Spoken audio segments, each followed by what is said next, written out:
Nakatulala lang si Corazon sa kahoy na bintana nila. Laman ng isip ang tungkol kay Jose Antonio at ang pamilya nito, ang pamilya Alegre. Maya-maya ay hinawakan niya ang sariling labi. Inalala at dinama ang halik na namagitan sa kanila ng binatang akala niya ay hanggang sa portrait lang niya mamahalin. Gustong-gusto na niyang makita muli ang binatang aswang, ngunit hindi niya alam kung paano.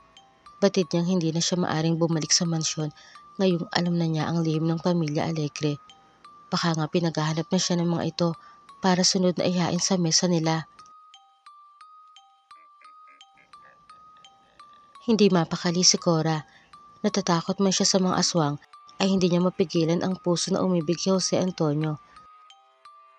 Sa portrait pa nga lang ay nagagusto na siya, lalo na nang makita niya sa personal at iniligtas pa siya. Ramdam niya na hindi pa rin matatapos ang koneksyon nila. Kaya naman halos araw-araw siyang pumupunta sa gulod kung saan nakatirik ang mansyon upang mag-abang ng pagkakataon na masilayan muli ang binatang aswang.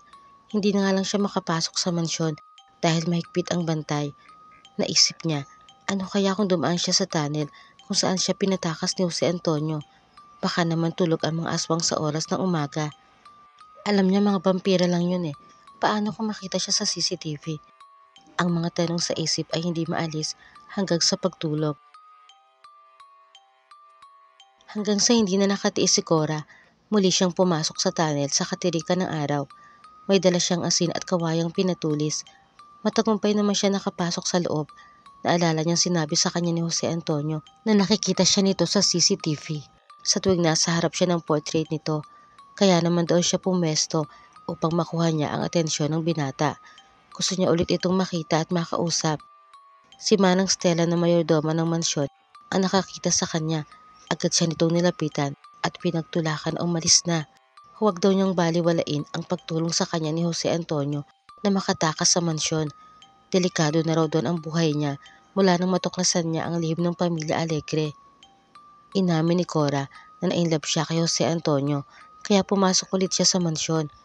Ani Manang Stella, isipin na lang niya na isa lang panaginip si Jose Antonio.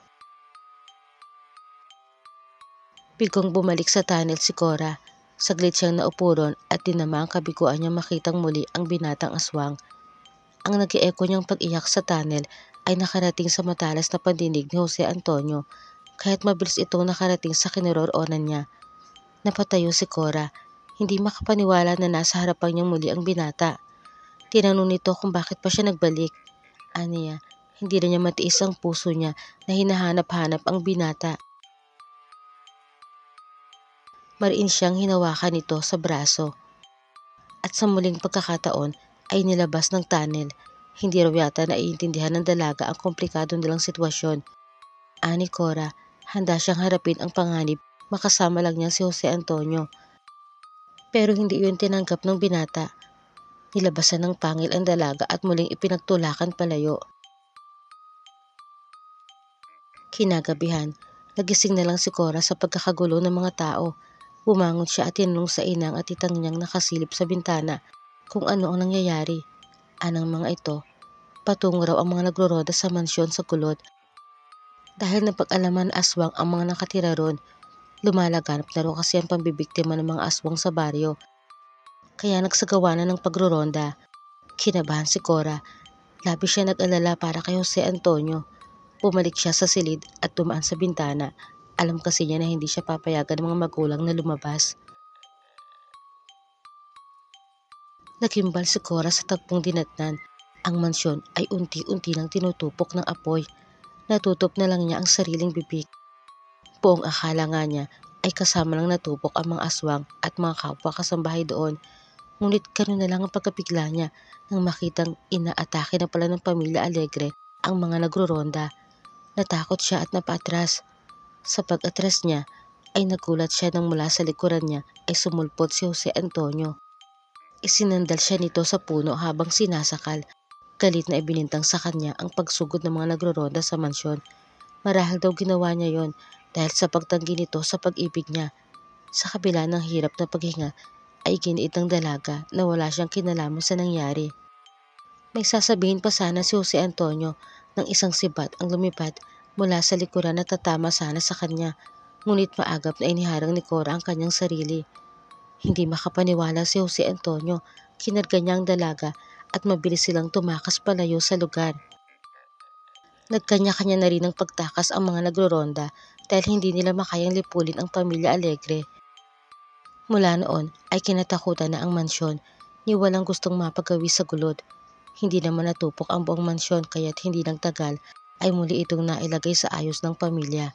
Sa tulong na rin ng mga kasambahay nilang nakaligtas din sa nasabing insidente. Ngunit si Jose Antonio ay hindi nila alam kung saan napunta. Hinanap na nila, subalit nabigo silang makita ang dapat ay susunod na pinuno ng kanilang angkan. Dahil dito ay napilitan nilang italaga bilang bagong pinuno ang bunsong lalaki ng mga Alegre. Lingid sa lahat, sinamantala ni Jose Antonio ang pagkakataon na makalayo sa kanyang pamilya at tuluyang sumama kay Corazon. Nang matamaan ng sibat ang likod ng dalaga nung gabi, ay agad niya itong dinala sa tunnel at hinungo ang basement na hindi pa naabot ng sunog. Upang makakuha ng mga kailangan para magamot ito, ginamit din niya ang kakayahan niya bilang aswang para magamot ang dalaga. Matapos gamutin, ay saka niya muling kinarga si Corazon at lumayo sa baryo. Namuhay sila magkasama na malayo sa pamilya Alegre. Ang tanging nakaalam lang na pinagtaguan nila ay ang inang at itang ni Corazon, kaya ang buhay ng dalawa ay naging tahimik sa loob ng maraming taon.